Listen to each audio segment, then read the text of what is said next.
How a Sect Creates Killers, Part 2. This article in no way attempts to generalize all video games or equate them with absolute evil, nor are we accusing all the developers and creators of the games mentioned in this article. This is the second article in a series dedicated to the influence of video games on individuals. For a better understanding of the information presented herein, we recommend reviewing the first part, How a Sect Creates Killers, Part 1. Our interest in this topic stems from the fact that some video games have become a field of activity for members of an international totalitarian sect who gained access to the creation of those games in the role of consultants. In doing so, they managed to embed informational codes, programs, and subliminal implants used in their extremist ideology. In the previous article, we discussed the role of Rick Allen Ross as a cult advisor for Ubisoft on Far Cry 5. We also examined internal elements of Far Cry 5 and the consequences the game leads to. Our conclusions were also based on feedback from gamers themselves who played the game, as well as data from reputable studies on the impact of video games. In this part, we take a broader look at the identified threat. In the course of studying the destructive influence of Alexander Dvorkin's totalitarian sect through video games, we did not expect to encounter such a wide scope, one that affects not only public and school safety, but also poses a threat to the national security of multiple countries and even to the safety of political figures and followers of various religions. The political and religious dimensions turned out to be woven into the process of forming destructive images embedded in such video games. Let us examine one of the reasons behind the emergence of intolerance, division, and extremism in society along religious and political lines, as well as the process of forming and recruiting future terrorists. As it turns out, all of this is the handiwork of the international totalitarian sect led by Alexander Dvorkin, with its extremist-terrorist ideology. We begin with the aforementioned game Far Cry 5 and the religious and political symbols embedded in it. Christian elements in Far Cry 5 and user reactions. Some players, as well as participants in chats and forums, saw in the promo art for Far Cry 5 a direct reference to Christianity, more specifically to the Last Supper as depicted in Leonardo da Vinci's painting. When comparing these two images, one can clearly see a deliberate interpretation of the painting from the number of characters and their arrangement to such details as the position of their hands and heads, the direction of their gaze, the tilt of their bodies, and even the attempt to convey varying degrees of individual emotional reactions on their faces. As we can see, in the center of the table where Jesus Christ is depicted in Leonardo da Vinci's painting, surrounded by his disciples, the 12 apostles, the creators of Far Cry 5, in collaboration with Rick Ross, placed a cult leader. A comparative analysis of the composition, symbolism, and both visual and cultural elements leads to the conclusion that the developers of Far Cry 5 deliberately used the Last Supper composition as a basis for the game's artistic design. This is supported by the similar positioning of the figures, the central placement of the leader, and the overall symmetry of the scene. It is important to note that for Christians, the story of the Last Supper isn't merely a historical episode. It is the foundation of one of the main sacraments in Christianity, the Eucharist. Leonardo da Vinci's The Last Supper is one of the most recognizable works of art in the Christian tradition and is viewed by believers not just as a depiction of a significant event, but also as a profound Christian symbol. To a Christian audience, this painting carries sacred meaning, and any use of it in popular culture that deviates from canonical reverence and introduces a distorted subtext is perceived as blasphemy, an insult, a desecration of tradition and the feelings of the faithful, a religious sacrilege. It is also important to mention that the event known as the Last Supper precedes another key moment in Christianity: the arrest, torture, and crucifixion of Jesus Christ, the culmination of his sacrificial path. In this context, replacing the central figure of Jesus with a cult leader who, according to the game's plot, is to be captured and arrested, and replacing the sacred elements of the Eucharist with a weapon and a book can no longer be regarded as coincidental. This makes the reference appear even more sacrilegious. It sparked justified outrage among part of the audience and provoked heated debates. What the developers truly meant and what guided them while under the influence of Rick Ross's ideology is ultimately unknown. Perhaps the idea of using the Last Supper composition was presented to them as just a marketing tactic, a deliberate provocation intended to stir strong emotions and draw attention to the game. You may be inclined to believe this kind of explanation if it weren't for the fact that such a narrative is usually implanted in the minds of people who, for some reason, have lost the ability to think independently.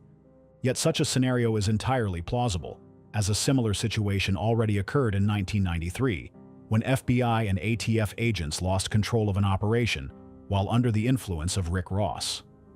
That ended in the deaths of dozens of American citizens in what is now known as the Waco tragedy. You can read more about it in Part 1. Considering that the game developers, just like the FBI before them, were also in contact with Rick Ross, it's entirely possible they failed to see the harmful aspects and consequences of this narrative that not only discredits the Last Supper as one of the most important symbols of the world's largest religion, Christianity, but also devalues the path of suffering that followed for Jesus Christ. Whether the game creators acted knowingly in the desecration of Christianity is uncertain. However, what is definitely known is the true attitude of Rick Alan Ross's colleagues, adherents of the totalitarian sect, and their leader, Alexander Dvorkin, toward Christianity. That attitude is revealed in their remarks about Jesus Christ and his teaching. For starters, we can cite a statement made by Cynthia Kisser, former head of the notoriously controversial anti-cult organization CAN, which many researchers directly associated with Alexander Dvorkin during his time in the United States, and in which Rick Ross was an active member. In one of interviews, Cynthia Kisser admitted that if Jesus Christ were alive nowadays, they would apply their entire arsenal of methods against him, and then pass that information on to mass media, who would publish anti-cult smear pieces about his so-called fringe activities, unethical behavior, and deceptive practices, portraying Jesus as a cult leader. When it comes to examining an organization, the words of its top officials are often instructive, and the views of the last executive director of the old CAN, Cynthia Kisser, shed much light on the agenda of CAN's former leaders and explain their fascination with Christians. If Jesus Christ were alive now, she told the Cleveland Plain Dealer, we'd take an interest in him because of the great controversy surrounding his fringe activities. We'd try to see if there was abuse, unethical behavior, or deceptive practices, and I'd send whatever we could find to reporters. Another revealing example comes from Alexander Dvorkin, who later assumed leadership of this international network of the so-called fighters against cults and sects, which is actually one of the most dangerous real-world totalitarian sects in itself.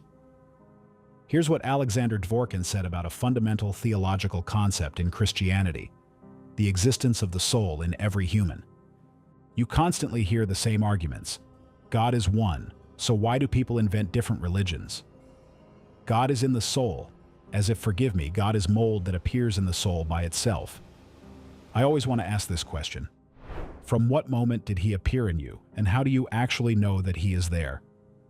What are the fruits, and what is the name of the God in your soul? Do you know this? Then it means, God is in the soul, so why go to church?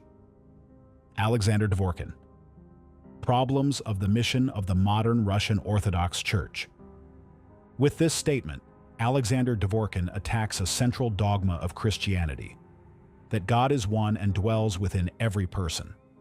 The leader of this international totalitarian sect not only distorts the essence of Christian teaching, but openly rejects the words of Jesus Christ, likening God in the soul to mold, thereby revealing his true attitude towards Christianity. But let us now return to Far Cry 5. Another point worth noting is that in discussions about similarities between the Far Cry 5 promo art and the Last Supper painting, users focused not so much on the figure of Jesus, but rather on Judas the Apostate, specifically on identifying his counterpart among the characters in Far Cry 5.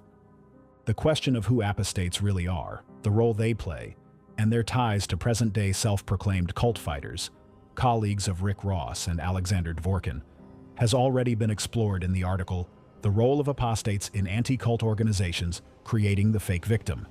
Overall, this allusion to Christianity received a negative response in comment threads and discussions across various forums. Critical reactions also appeared under videos on the official YouTube channel of Ubisoft, the developer and publisher of Far Cry 5, including videos featuring interviews with Rick Ross. Far Cry 5 symbolism that became a precedent for disputes and confrontation between adherents of Christianity and Islam. The composition became so much discussed that it provoked controversy and polarization among users. Some accused the game developers of insulting and blasphemy, while others saw nothing wrong in it. Yet there were also those who called for replacing the antagonist depicted with Christian elements with a representative of Islam. Thus, a precedent was created that provoked a conflict on web platforms between adherents of two world religions, Christians and Muslims.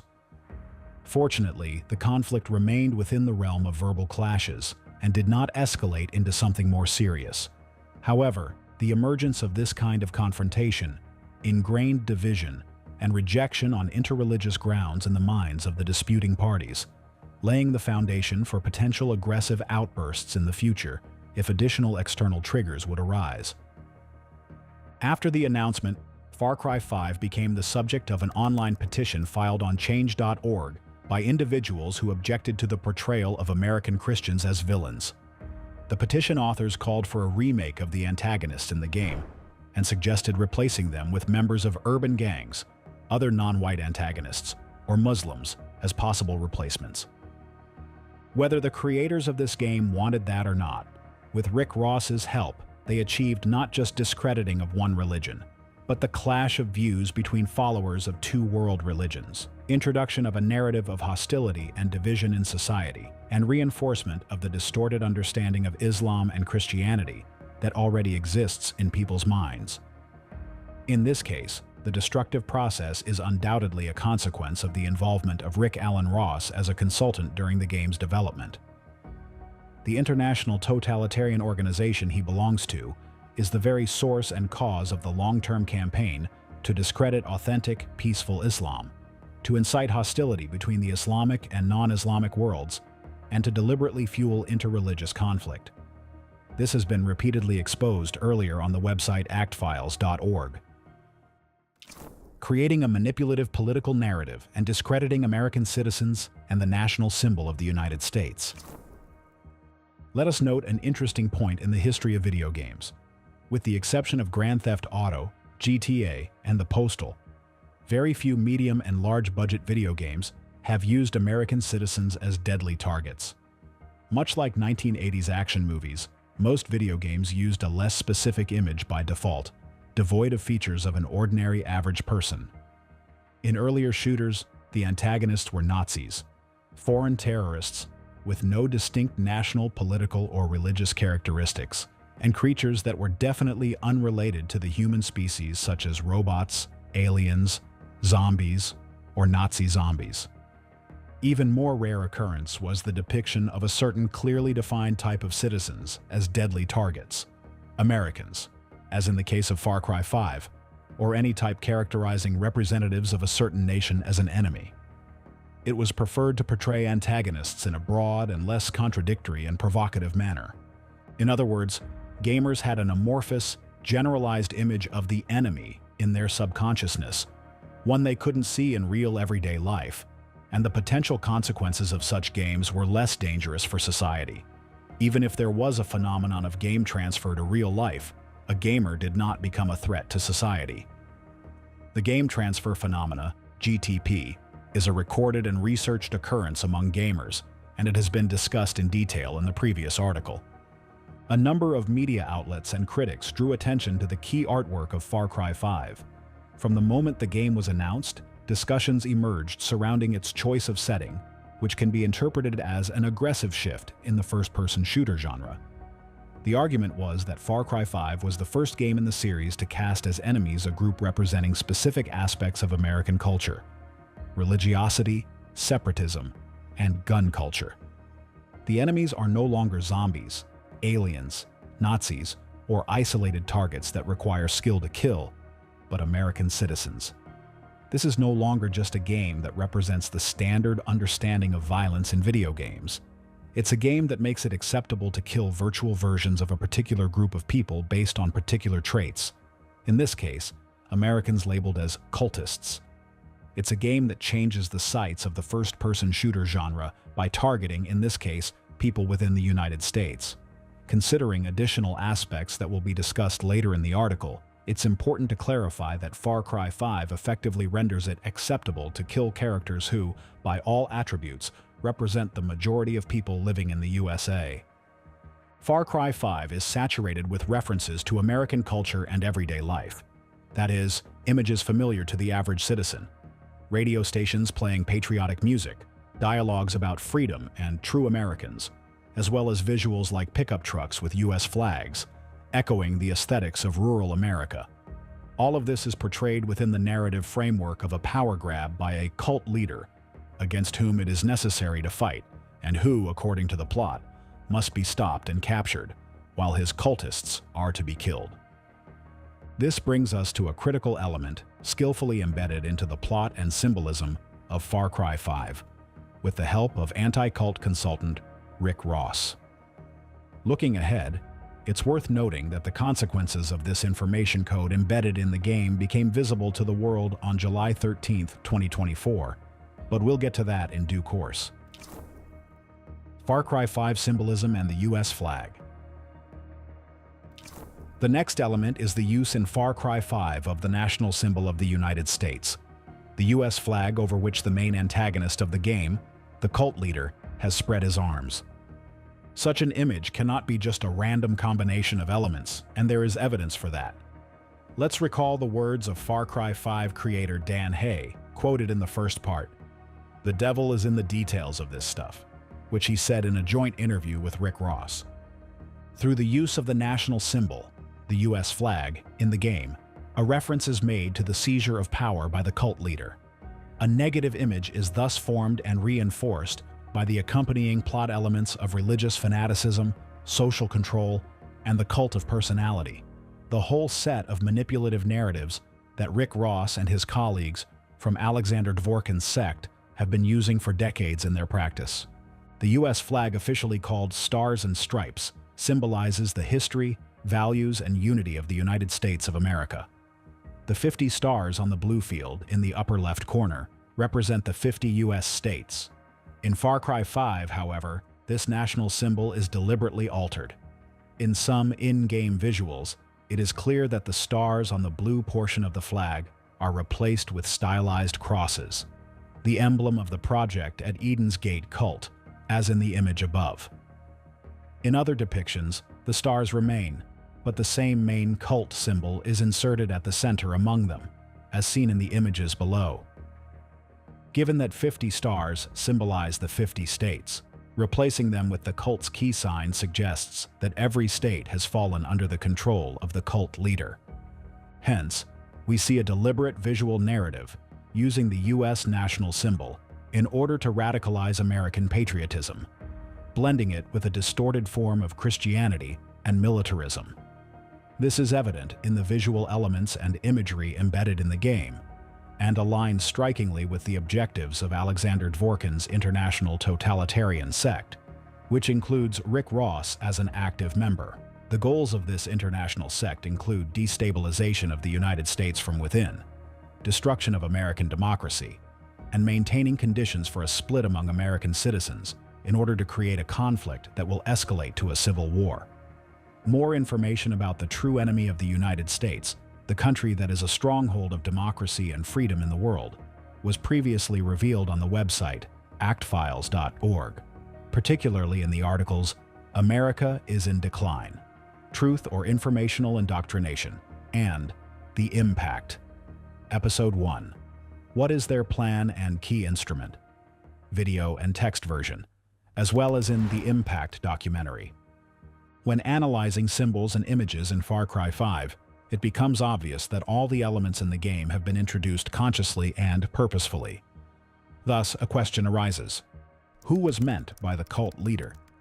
It's not difficult to answer this question, especially if you consider the timeline of the development and release of Far Cry 5 and the accompanying events in the US political arena. We're talking about the election of Donald Trump as President of the United States in the November 2016 elections.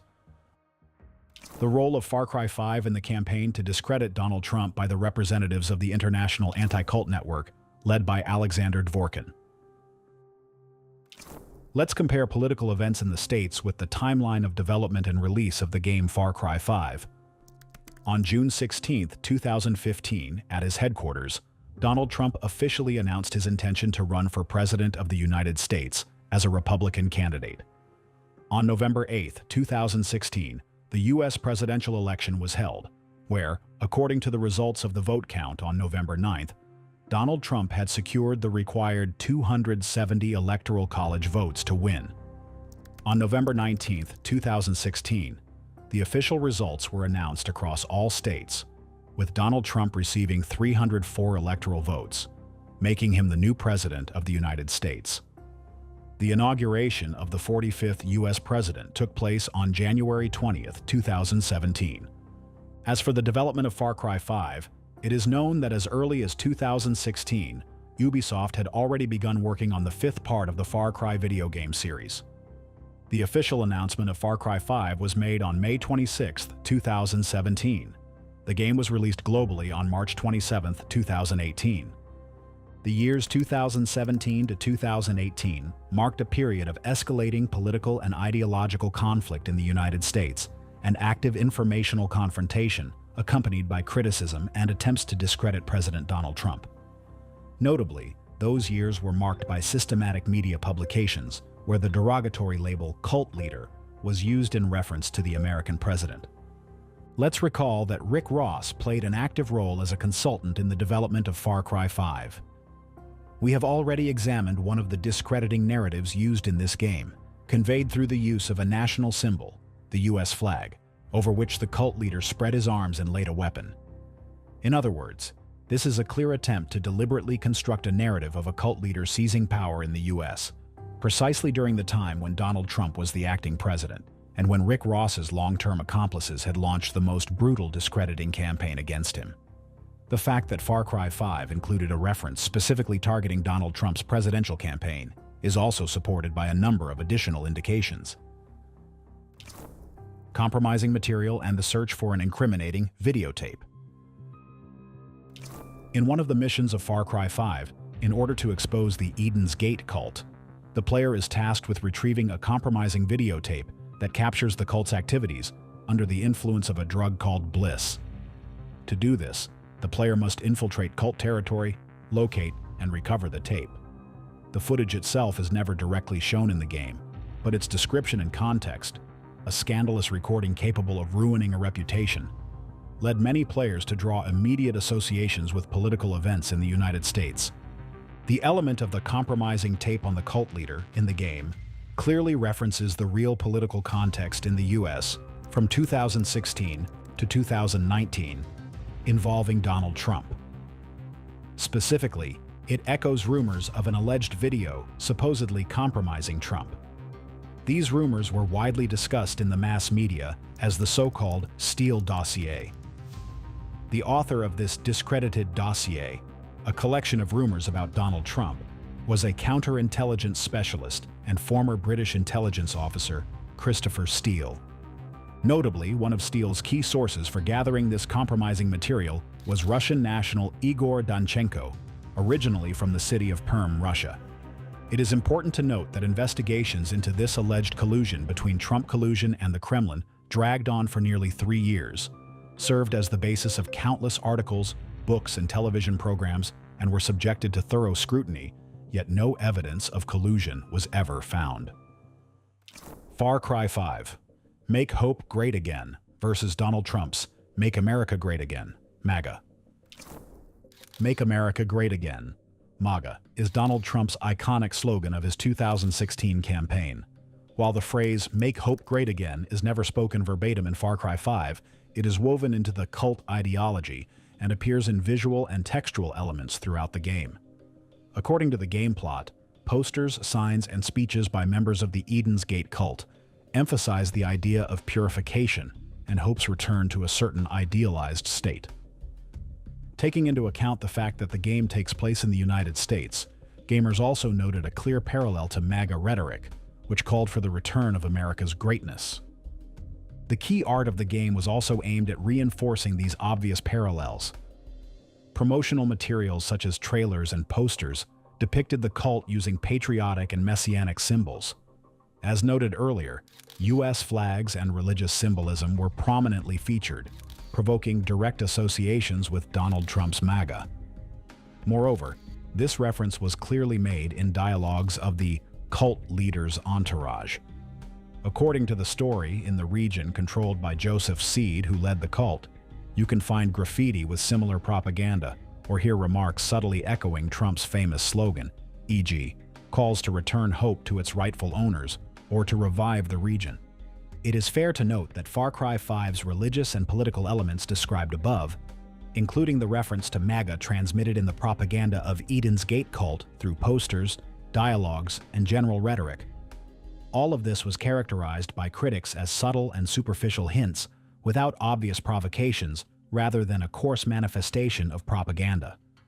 This led some to question whether the game was really attempting to parallel real-world political events in the United States, and even more so to discredit American President Donald Trump through Far Cry 5. Critics came to the conclusion that this game is nothing more than a political satire of American conservatism and populism. There were those who saw the game as a blatant provocation, while others took it as a funny reference.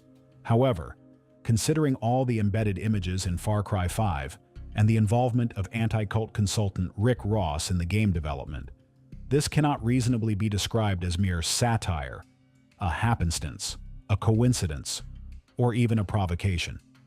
For masters of manipulation who have spent decades skillfully influencing human consciousness and the subconscious, such subtle cues are far more significant and effective, since they allow subliminal implants to penetrate deep into the player's subconscious and remain there for as long as possible.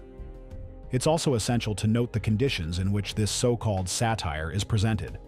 The game's events unfold amid relentless violence and brutality, at times so graphic that it triggered disgust among gamers, as noted in several reviews of this game. In such a sauce of contradiction, a blend of manipulation, philosophy, and violence, combined with vivid images of natural landscapes and immersive audiovisual effects, at the moment when a gamer's attention is utmost distracted, or as in such scenes scattered, these subtle and seemingly insignificant implants are able to reach their target without the player's awareness. Later, in combination with additional triggers, those implanted programs will play a crucial role at a proper moment.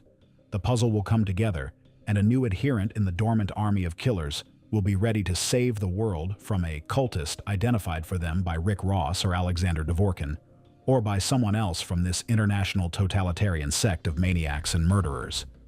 The campaign to systematically discredit Donald Trump clearly demonstrates what additional triggers accompanied the influence of the game Far Cry 5 and where it ultimately led. Years-long campaign to discredit Donald Trump by Rick Ross's colleagues.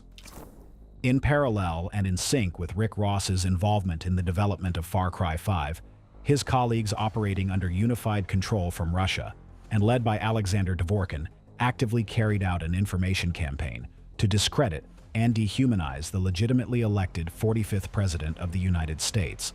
This smear campaign continued throughout Donald Trump's first term and did not stop afterwards. It's important to clarify who Rick Ross's colleagues are.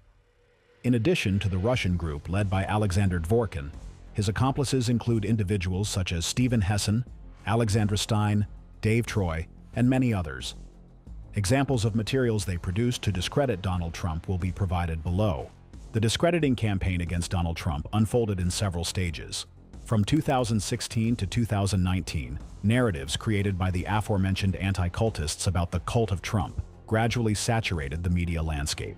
Beginning in 2019, the campaign gained significant momentum, particularly with the release of the book The Cult of Trump by American anti-cultist, deprogrammer, and member of Dvorkin's totalitarian sect, Stephen Hessen. Around the same time, Rick Ross himself actively fueled a new wave of hysteria around what came to be known as the cult of Trump. After 2019, dehumanization of Donald Trump did not subside, but only intensified. A new surge of demonizing media content emerged following the well-known events at the Capitol on January 6, 2021. In a 2021 CNN interview, Hessen stated that the entire country needed deprogramming.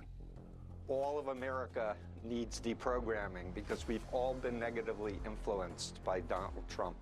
The next wave of dehumanization of Donald Trump began with his new presidential campaign, before Trump's election as the 47th President of the United States, where he replaced Joe Biden. Let's highlight the favorite topics raised by adherents of Alexander Dvorkin's totalitarian sect in the U.S. Speculation on the subject of American democracy, discrediting Donald Trump and those around him, including Elon Musk, when he supported the former 45th and future 47th president in his 2024 election campaign. Let's focus on the statements by deprogrammer and cult fighter Steven Hessen. For years in his interviews, Hessen has been claiming that Donald Trump built a destructive cult around himself, acting as a narcissistic leader. Hessen has also repeatedly argued that Trump's supporters, meaning a part of U.S. citizens and voters, are in a state of hypnotic submission. It was this pseudo-expert, a henchman of Rick Ross and yet another consultant with maniacal tendencies, who advocated the forced deprogramming of those American citizens who support Trump. The deprogramming process implies a forced change of a person's worldview through violent means, that is, by forced confinement, prolonged deprivation of freedom, and a use of physical and psychological abuse. That's exactly how both consultants, professional deprogrammers Steven Hessen and Rick Alan Ross, conducted numerous deprogramming sessions on their unfortunate victims in the past. As already mentioned, in 2019, Steven Hessen released his book, The Cult of Trump, thereby setting a precedent that escalated the discreditation and harassment of the then-sitting 45th President of the United States. In his social media posts, Steven Hessen also repeatedly discredited Trump's slogan, MAGA, Make America Great Again. We should note that the campaign discrediting the American president was well thought out and legally calculated by the adherents of Dvorkin's totalitarian sect. They labeled Donald Trump as cult leader and his supporters as cultists, but refrained from openly calling for violence against him. After all, they no longer needed such appeals. The necessary program of violence and persecution targeting the cult leader had already taken root in the minds of tens of millions of people across the globe. We're talking about Far Cry 5 again, where a player's main task is to kill the cultist, the one whom Alexander Dvorkin's totalitarian sect would point to. According to official data alone, in the first 5 years of its release, Far Cry 5 had been played by 30 million users worldwide, as reported by Ubisoft in 2023. After reviewing the material above and knowing that the key narrative surrounding the events at the Capitol on January 6, 2021, was used by Rick Ross Associates, the self-proclaimed experts on cults, also known as anti-cultists, to discredit President Trump. Posts like the one below take on a different meaning. We have Far Cry 5 at home, reads the caption, alongside a photo of the events at the Capitol. It's not hard to guess what kind of effect such a post could have on someone whose subconsciousness had already been primed with the rest of the puzzle pieces. It could serve as a trigger to transfer elements of the video game into real life. Assassination attempt number 1. On July 13, 2024, former President and U.S. presidential candidate Donald Trump was wounded in the right ear as a result of a shooting at a rally in Butler, Pennsylvania. The event was part of his 2024 campaign. Former President Donald Trump speaks during a campaign rally in Butler, Pennsylvania, on July 13, 2024, before the assassination attempt on his life. This incident was previously discussed in the article, "Shooting is only the start of a broader plot against Donald Trump." Assassination attempt number 2. On September 15, 2024, a second attempt on Donald Trump's life took place near Trump's golf club in Florida. Trump wasn't injured. The criminal tried to escape from the scene by car. A witness photographed the suspect's car, which helped authorities track him down and arrest him. Law enforcement officers work around Trump International Golf Club after an apparent assassination attempt on former President Donald Trump on September 15th. Assassination attempt number 3. On October 12, 2024, likely a third assassination attempt was prevented in California. An armed man with a fake pass tried to get into the Trump rally in Coachella, but was detained by police at a checkpoint half a mile from the rally. According to police, the suspect was in a black SUV when he was arrested, and had illegally acquired weapons with him: a shotgun, a loaded pistol, and a high-capacity clip. These are the documented consequences of the many years of activity by the adherents of Alexander Dvorkin's totalitarian sect of killers and maniacs. Fortunately, in the case of the current 47th U.S. President Donald Trump, their efforts have failed. But in the case of other politicians in other countries, this international sect of maniacs and murderers, unfortunately, achieved more successful results. Examples of attacks on politicians in other countries, instigated by cult fighters. For instance, in Japan, former Prime Minister Shinzo Abe was assassinated in 2022. The killer referred to the victim's ties to the Unification Church and claimed that Abe had been promoting this religious movement. It's important to note that the Unification Church has been the target of a years-long smear campaign and was branded with the derogatory label cult by agents of the same international totalitarian sect of sadists and murderers led by Alexander Dvorkin. The second illustrative example is the shooting of Slovak Prime Minister Robert Fico on May 15, 2024. After the government meeting, when the Prime Minister went outside to address the public, 71-year-old writer Juraj Cintula opened fire. Robert Fico sustained multiple gunshot wounds and was taken to the hospital in critical condition. It's interesting to note the words spoken by the shooter Cintula after the arrest. Why are the media being targeted? Why is RTVS under attack?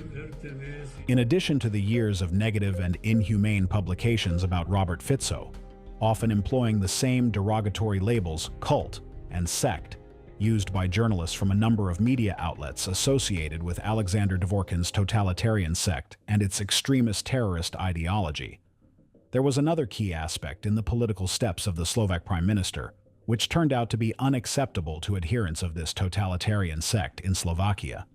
Robert Fico became an obstacle to their plans in Slovakia's information space. This became particularly clear when a decision was under consideration to liquidate RTVS television company, the mouthpiece of anti-cultists, Dvorkin's agents. Not long after this proposal was raised, an attempt was made on Robert Fico's life. It is worth noting that when the gunman opened fire at Fico, the Prime Minister's team was just proposing to increase oversight of RTVS.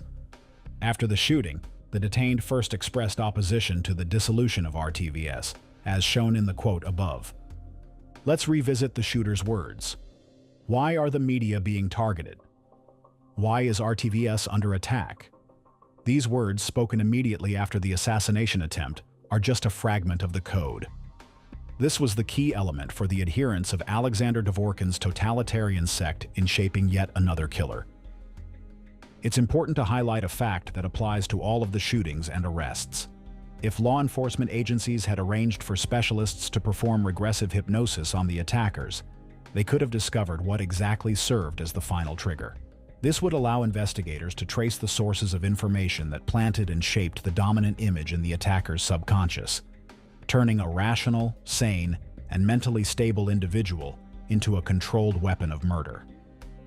Such individuals become the sleeper army of killers shaped by Alexander Dvorkin. The effect of this puzzle piece coding is long-term, but it is so powerful that it overrides the natural instinct of self-preservation in people. However, since experts currently lack an understanding of how these lone wolves are actually created, all the public outrage and condemnation is directed at the shooters, who in fact are just as much victims as those they were programmed to kill. As a result, Robert Fico was severely wounded and remained unconscious in critical condition for several days. Fortunately, he survived, unlike Shinzo Abe in Japan and many other political figures who became victims of this totalitarian sect of maniacs and murderers in other countries. Donald Trump's attempts to counter mass shootings and school shootings during his first presidency. There were two other campaigns in Donald Trump's political record worth noting.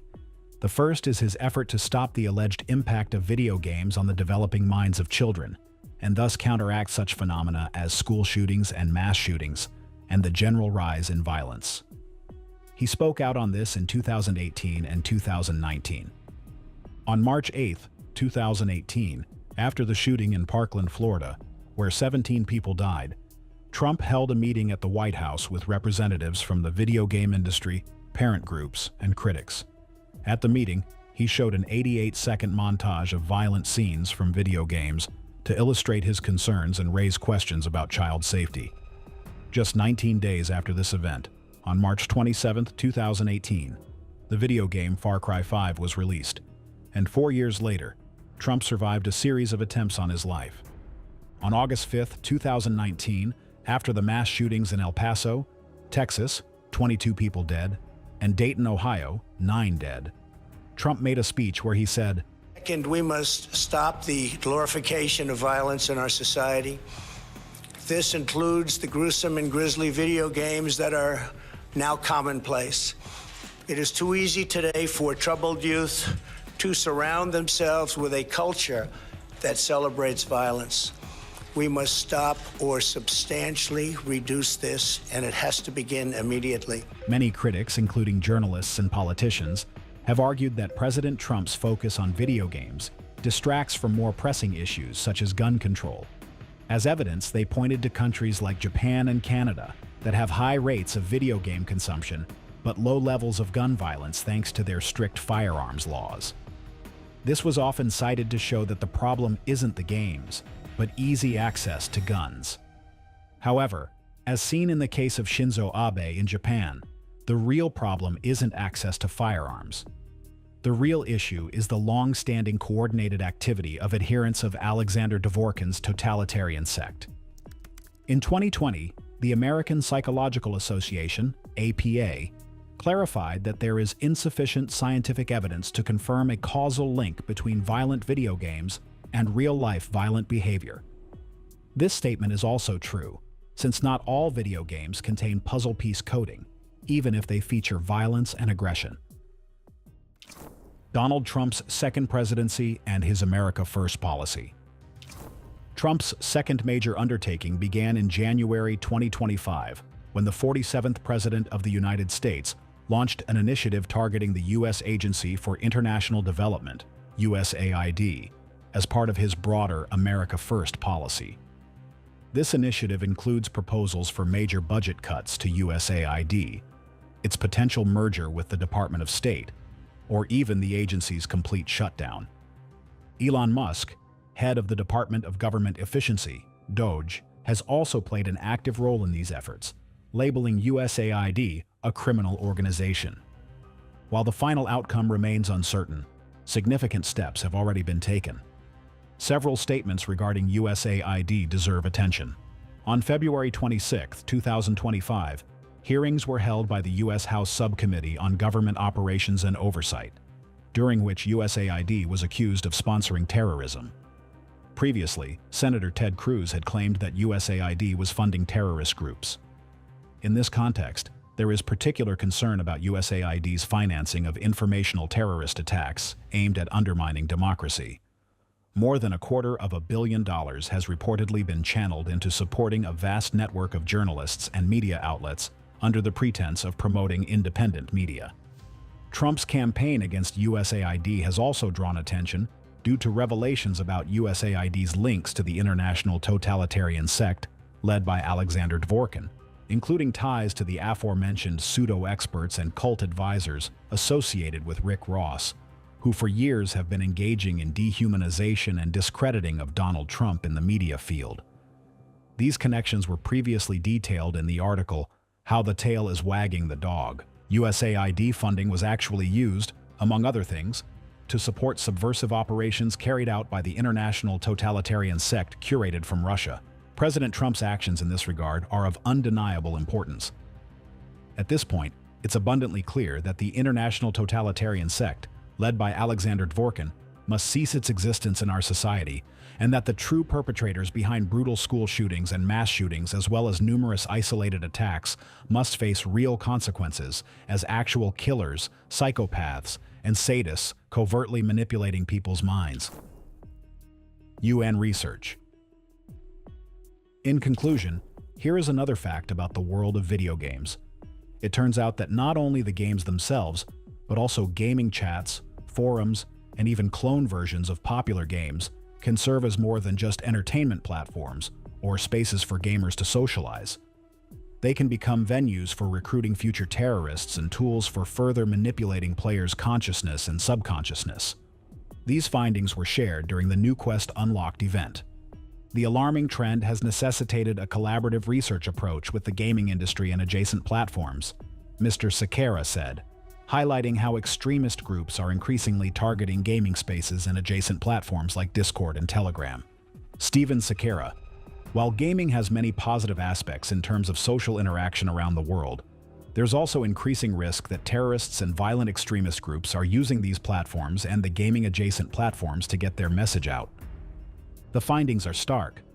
In Australia alone, approximately 1 in 5 counter-terrorism cases now involve young people, with gaming platforms playing a role in every investigated case.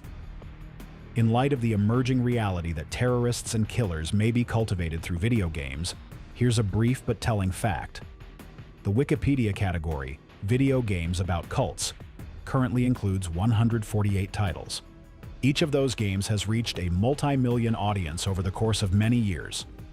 We are not claiming that all the games necessarily contain elements of puzzle piece coding. We will leave such conclusions to be examined by qualified experts.